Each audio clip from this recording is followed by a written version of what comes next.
Être ou ne pas être non conformé.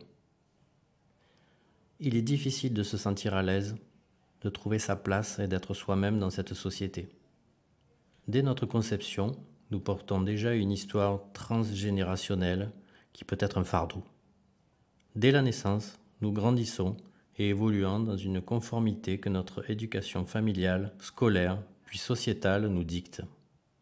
Il est difficile d'être soi, d'assumer nos désirs, de s'épanouir, de vivre comme on l'entend, sans avoir peur de décevoir, de vivre hors normes et de subir le regard des autres.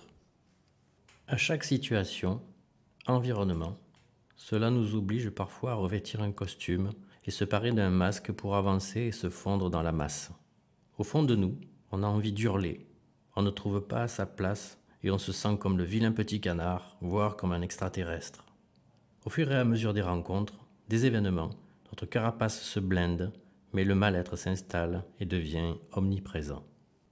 J'ai choisi de symboliser cet état par une tenue composée d'une combinaison blanche, limite transparente, pour symboliser l'envie de disparaître, de passer inaperçu.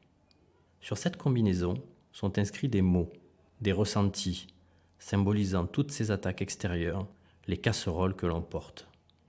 Cette femme porte également un masque symbolisant un visage roué de coups, des larmes qui coulent et les yeux fermés car la réalité est insupportable à voir. Un jour, on a un déclic.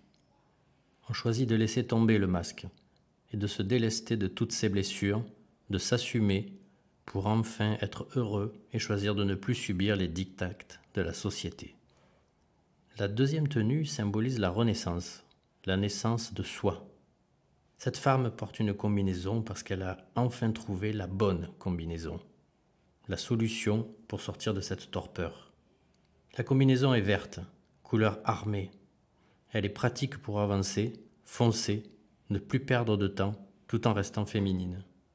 Cette femme s'identifie à Rosie la riveteuse. We can do it. Affiche détournée et redécouverte en 1980 pour promouvoir le féminisme et l'auto-émancipation. On se retrousse les manches, on affronte la vie et enfin on choisit de s'assumer, de faire nos propres choix pour vivre comme on l'entend et être heureuse.